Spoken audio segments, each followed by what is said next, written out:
Today I want to talk about this dream I had, which I'm calling the dream of the two Chris's, because I think it has profound implications for all of us. I met Chris B in college, and he played a hugely important role in my life and journey of self-growth back then. And although we don't see or talk to each other all that often these days, he's continued to function as a key inner symbol in my dreams, as you'll see in a moment. So in the dream, I'm at a party hosted by Chris B, and there are lots of other people there as well. I don't really know them, but I get the sense that they're important and powerful people. I think I begin to mingle with a few of them, but then I realize I've double booked get-togethers, and I'm also supposed to go to another party that evening, at my friend Chris B's. Yes, it's the same person, except in this particular dream reality, it's not. And as I tell my present host, I need to leave his party early in order to go to DC/Virginia, where the other party is. He's disappointed because he thought I would be there the whole evening. And again, there are also all these other important and powerful people that I feel like I'm supposed to be communicating with. But I apologize and assure him that this other person is very high caliber just like himself.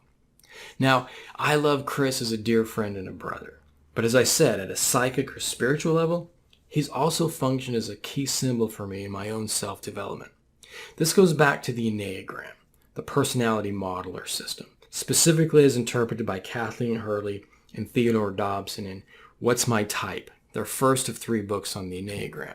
Just to make sure we're on the same page here, the Enneagram is a conversation for another day, but if you're unfamiliar with it, in a nutshell, the Enneagram model makes the case that there are basically 3 centers of intelligence, or ways to process and navigate the world: thinking, feeling, and doing. Ideally, we use these centers of intelligence in harmony and appropriate for the specific situations we're interacting with.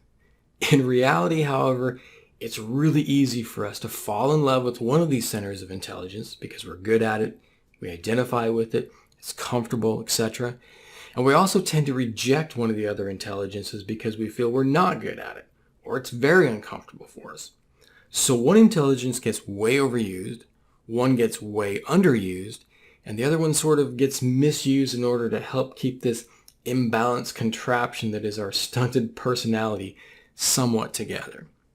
For me, when I first came across this book in my early 20s, I was definitely type 5, what Hurley and Dobson called an observer.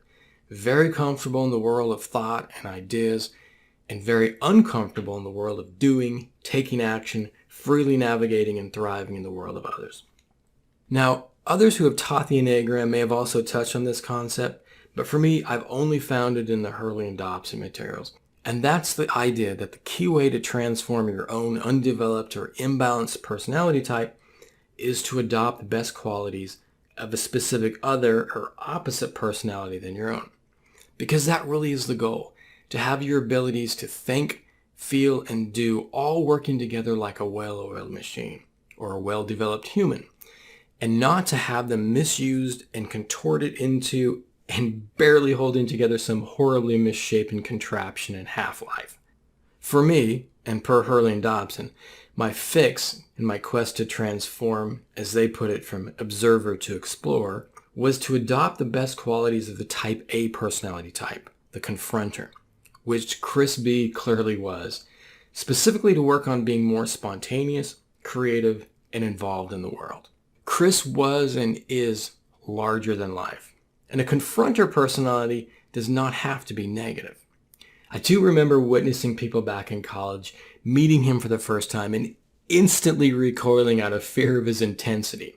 And that was my first reaction as well, as I first met this intense former Marine in a summer poetry class. But they would all eventually come around as they realized that for Chris, it was never about subjugating others or putting them down, but rather unapologetically challenging them to become the best version of themselves.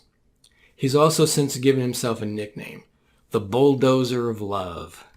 So no wonder Chris has appeared in my dreams so often over the years. But getting back to this dream, and why I feel the implications are so important, and for all of us, not just myself, Chris the dream symbol represents the pathway to my own full integration or wholeness. And in this dream, I'm there. Everything I need is present. It's right before me.